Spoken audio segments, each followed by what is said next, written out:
Hi, I'm Lisa Singer. I am the Senior Director of Event Programming at MediaPost, and this is Brand Insider BTS, where I get to pull back the curtain on some of the most influential women brand marketers today. And with me is Jennifer Dwork. She is the VP of Marketing at Wisp Telehealth Company. Hey, Jenny. Hi, it's great to be here with you today.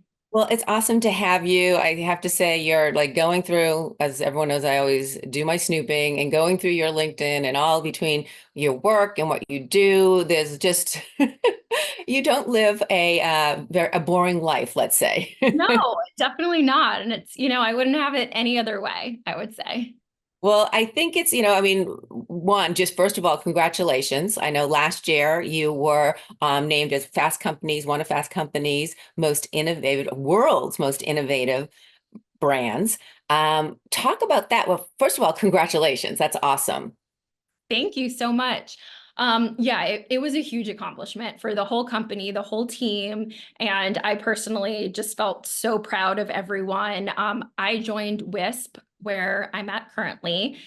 It's the largest women's sexual and reproductive telehealth company, but it wasn't always that way. It was not always the largest. So I joined in 2021, kind of right in the height of the pandemic when folks were discovering telehealth.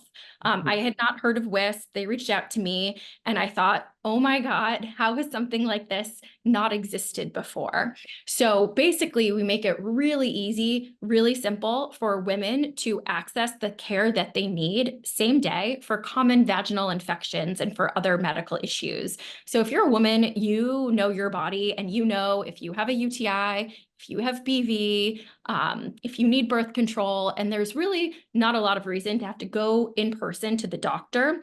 And we all kind of realized this during the pandemic, that there was just better ways and that technology and innovation could increase access to a very stressed healthcare system, particularly for women. And so I joined Wisp and I just really got to work on telling that story and talking to women who were similar to me, all over the country, to tell them that we exist. And in order to do that, we really had to cut through the noise because a lot of companies started popping up who do this in different ways. I would say for us, it was really leaning into our brand storytelling, our core value props, which is that same day care. So in 3 hours or less, you can get your meds at your local pharmacy, which is just amazing. Think about all the time that you save having to figure out how to go to the doctor. And leading into what was happening culturally, because we know for better or for worse, women's health is always in the news. It's become quite politicized. And for the Wits brand, you know, you can tell those stories in a way that is clinical, in a way that is kind of not that exciting. But I really thought working with our team that we needed to lean into the humor of all of it because some of it is just, it's so ridiculous. What's happening? You just kind of gotta laugh.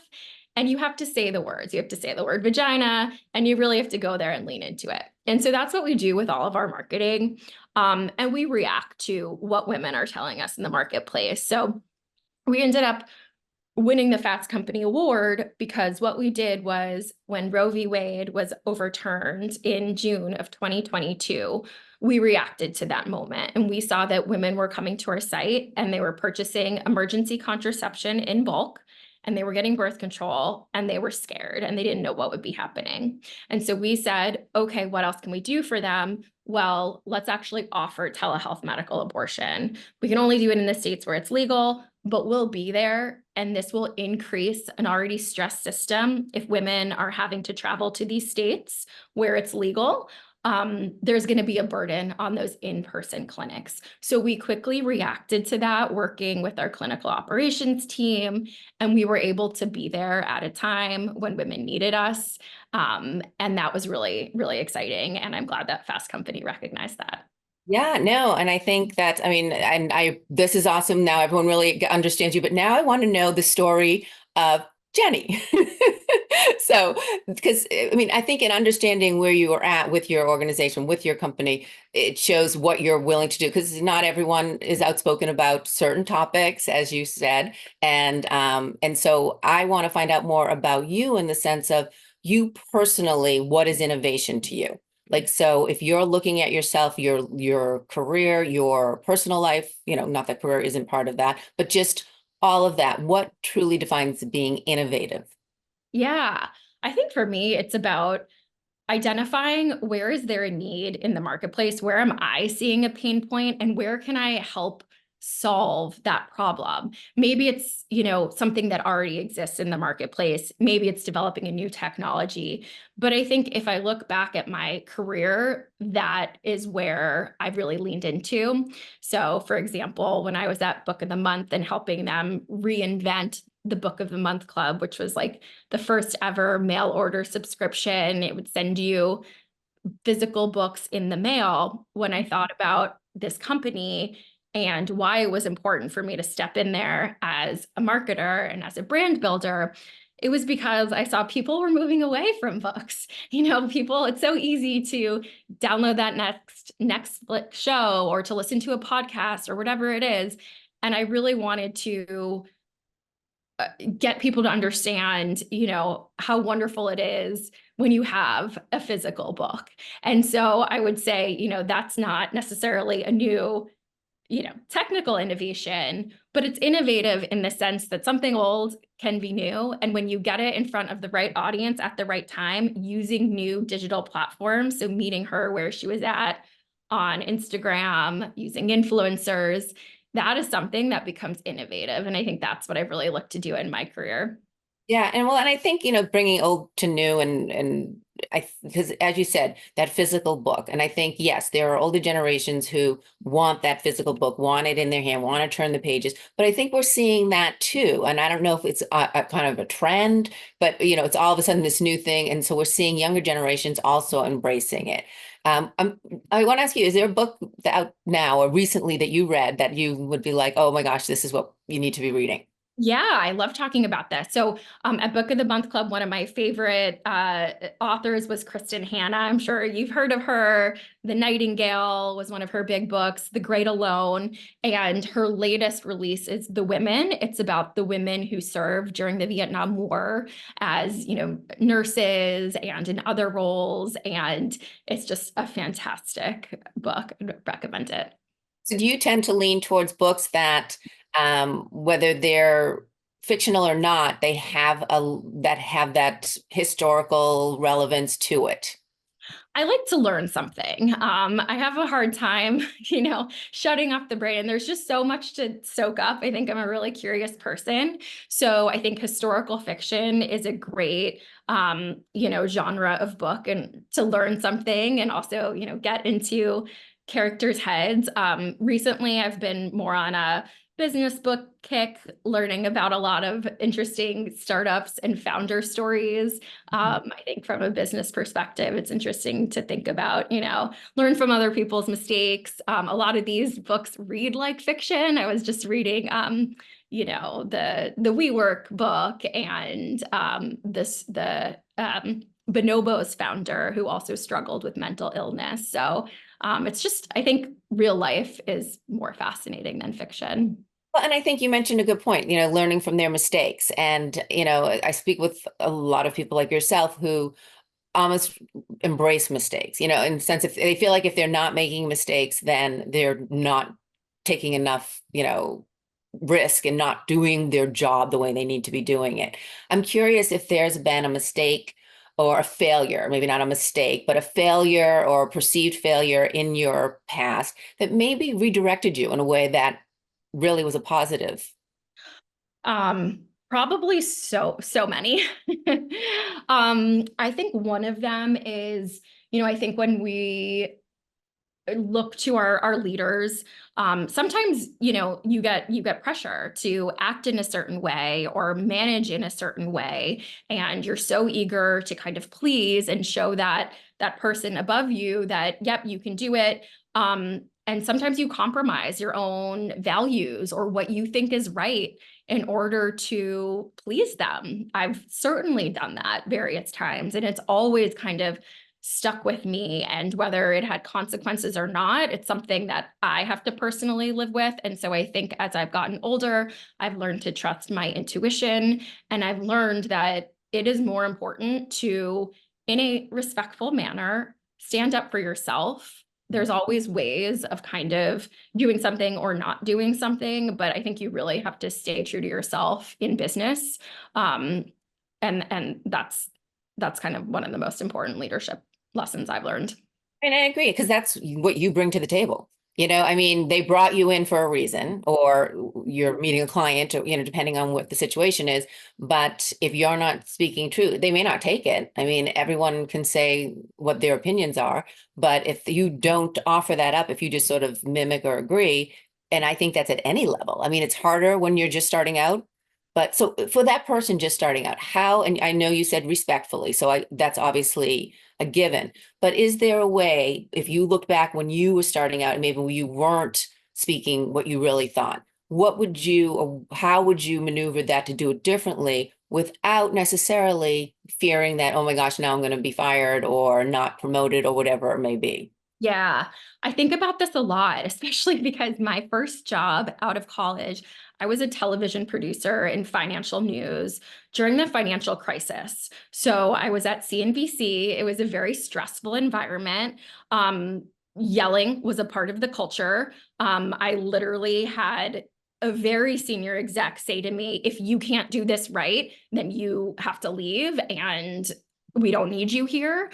A culture like that, where it felt like, oh my God, you have to do everything and you have to fall in line. But I think one thing is, developing that thick skin early on, and really internalizing that it is not you for the most part. If you're doing your job and you're getting that good feedback from people that you respect, try not to internalize that, and really try to lean into what you know. And so, and people mess up and make mistakes, but I think if you go back to, here's what I did, here is why I think that, we should be doing it this way. I'm going to consider, your ideas. You don't want to just immediately kind of rebuff something. You want to stay open and flexible, especially when it's people who are your superiors. But I think it's really going back to, okay, what are the facts that you know? And if you did make a mistake, what did you learn from it? And not making that mistake again. So I think it's leaning into your strengths and that intuition.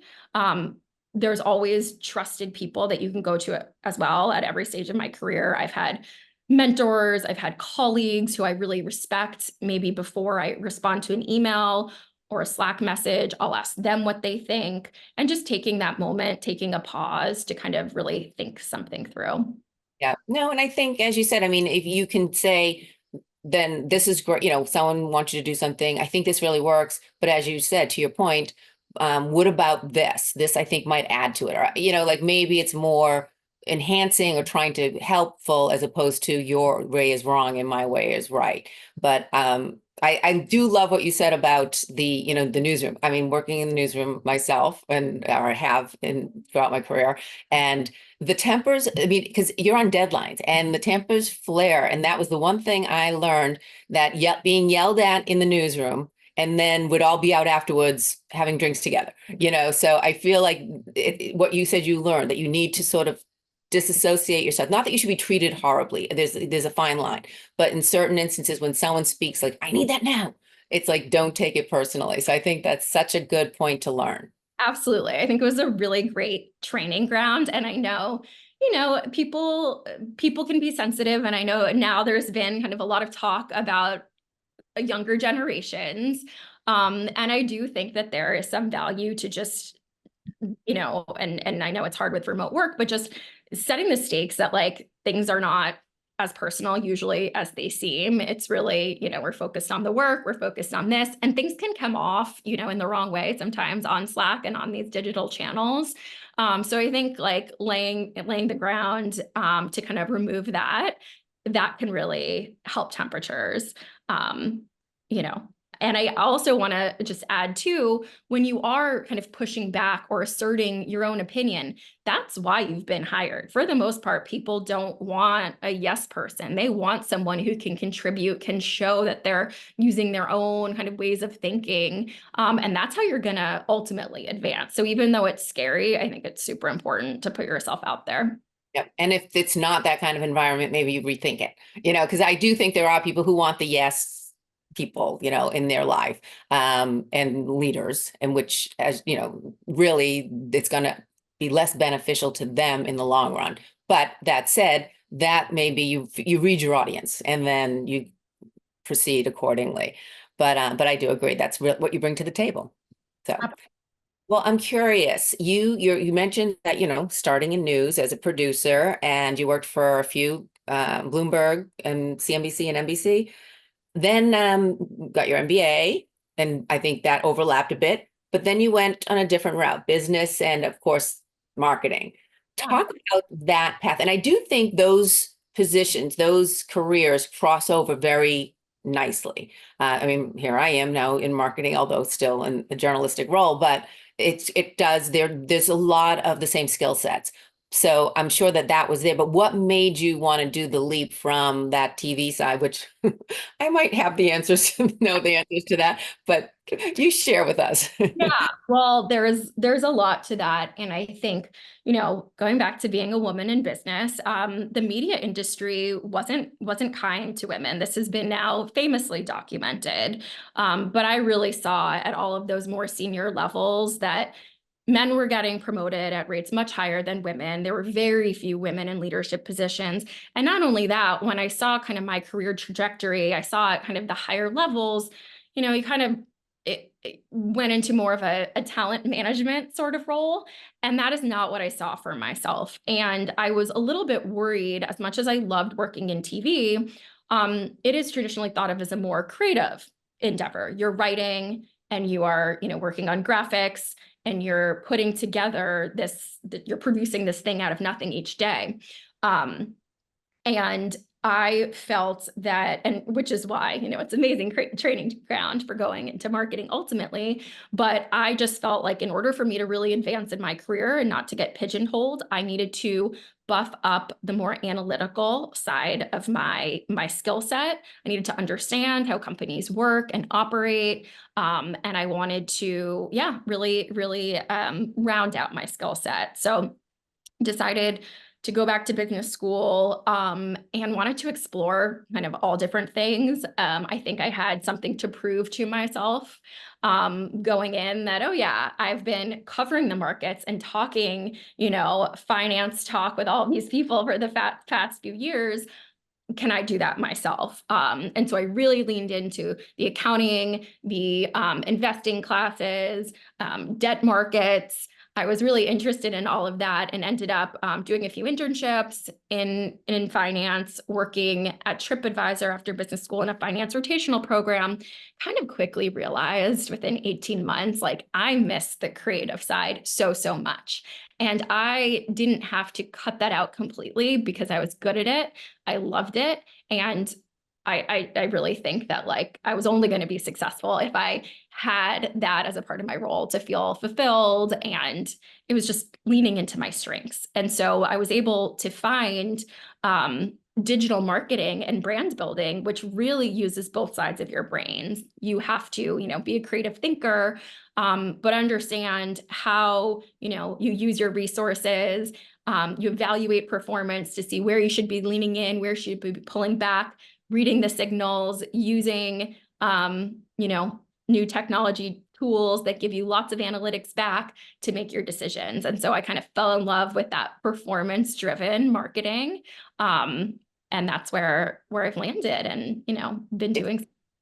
Here you are today. But I do think, and it's all of these, changes, things that you bring into your life, your career, your whatever, it is that path. It is what brings you to the next thing, and I think it's being open to changing those. You made a completely different career choice. And, actually, although some you could have then segued it to be a business reporter, because that's the way you become the business reporter today. But all I'm saying is those skill sets are not wasted. It's not, going, even your business degree is going into your role as VP of marketing, and especially what you're doing with digital.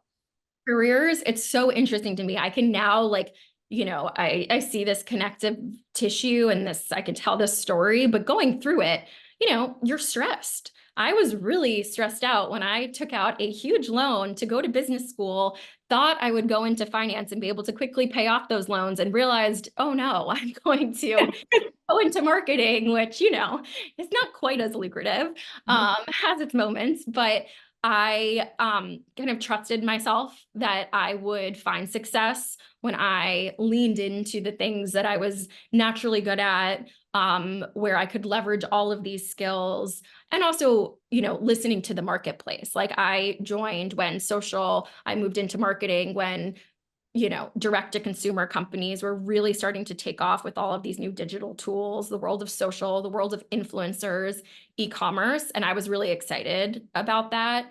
And so kind of looking for those opportunities. But yeah, like a career is certainly not linear, and everything you take with you and learn from. Yeah, and you don't necessarily, as you said, know what's happening as it's happening, but it makes sense looking back, kind of the Monday morning quarterback. Is that the expression? But I'm curious, what do people get wrong about you when they first meet you? Like what maybe something that they assume about you, and then ultimately they're like, no, you're not like that at all.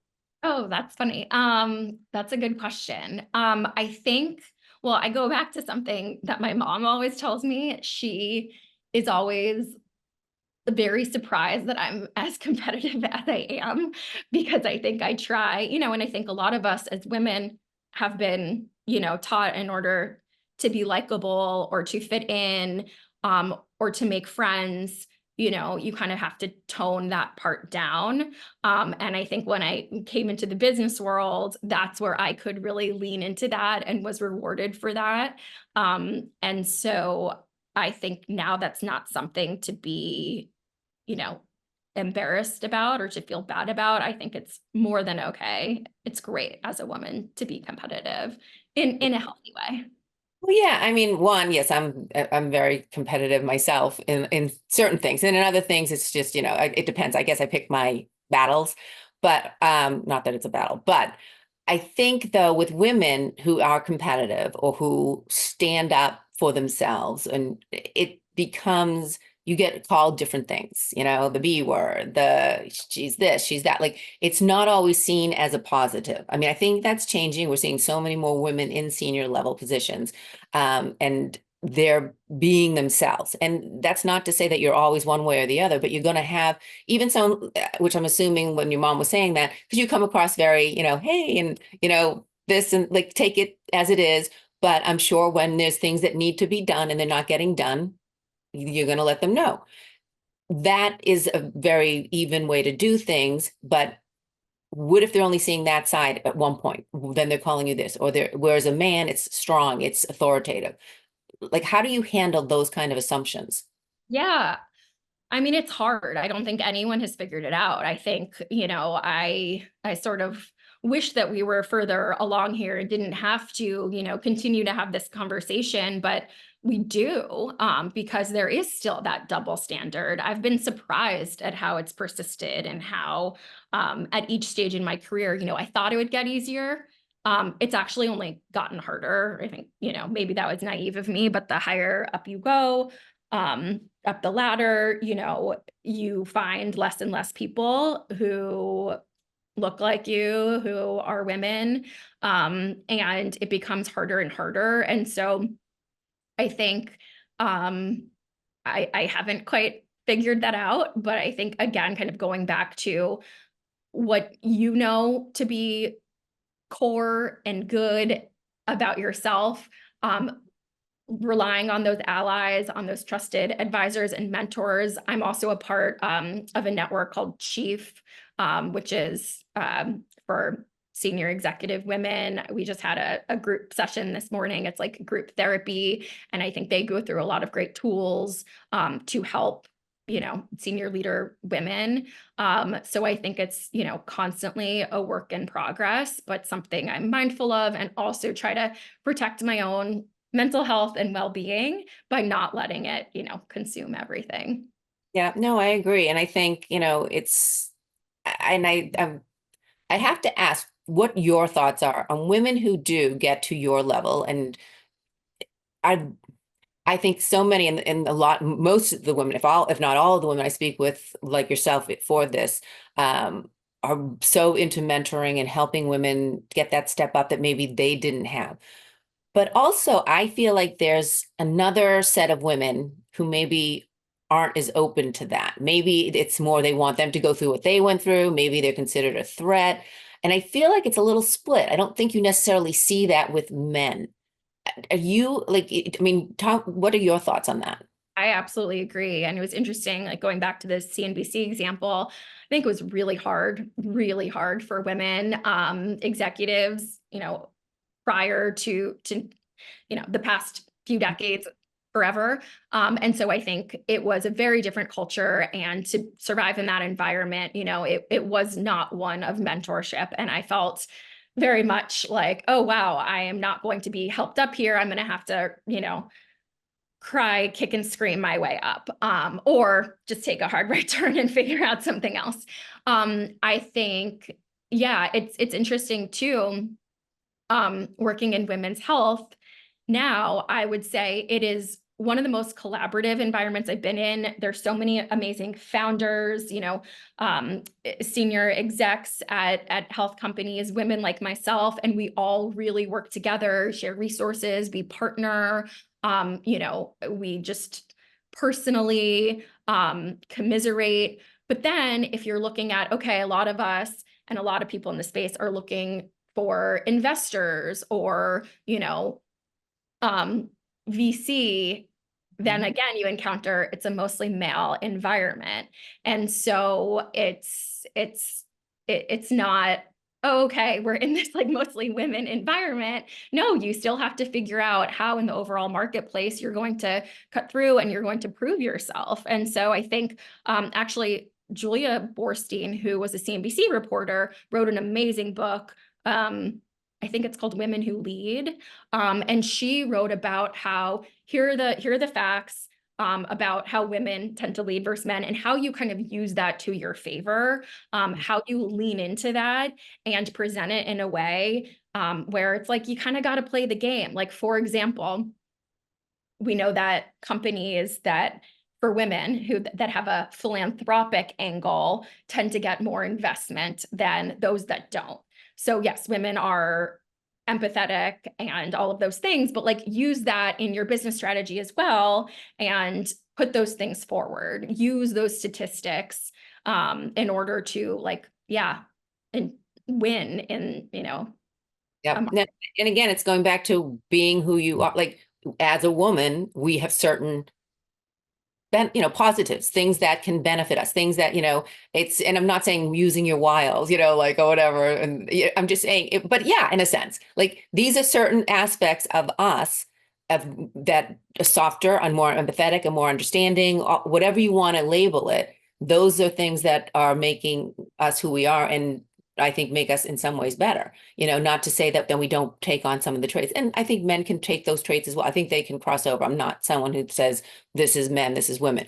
But all I'm just saying is to embrace all of that and use that and I move think forward. men do that, right? If they're thought of as, more assertive or more powerful leaders, they lean into that. Whether they are or they're not, they make sure to portray, those traits. And so I think we by staying true to ourselves can do that as well. If we're thought of as being more empathetic, then chances are women are going to have a philanthropic angle anyways, but why not showcase that in your pitch deck, for example? No, I totally agree. I'm curious, and I have this question, but then one more. So I just want to make sure I ask them. But is there something about you that is maybe small or inconsequential or whatever it may be that most people don't know about? Maybe a talent, a secret talent, or something like that. Oh, it's a good question. I wish I had a good answer. Do that maybe, a ritual or something? Um, well, I would say going back to the overall like health and well-being and being balanced, yoga is very important to me. Actually, out of business school, when I was stressed out about what my career would be, I took a 200-hour yoga teacher training, and I never ended up teaching, but it just really it was so beneficial, and the people in that class were amazing. Oh, Um, and so that's been, yeah, something that I have continued, been doing yoga since 17 and it's fantastic. wow, I have a very good friend who it's her everything. Like it's just like if she's stressed out, she needs to go to yoga. She doesn't feel right if she hasn't gone to yoga that day. It's just I would love to feel that way about something like that. Like yoga, I fall over. So but even like I love working out. I mean, I always work out. I don't know why I said I love. I work out and I love the way I feel afterwards, but I don't go and I'm like, oh, this is awesome. Like I would love finding that in a physical activity. I love like playing games, like things like that, like pickleball or tennis or Yeah. whatever. It's like, it's great when you find something that's like your de-stressor. It allows you to really calm down, and it's also good for you. So whether that's like a brain puzzle or taking a walk or reading a book, I think having those things, those tools in your toolbox is so, so important. Okay, so you talked about the healthy side. Last question, guilty pleasure. Um, I have many, probably drinking way too much with my friends, to be honest.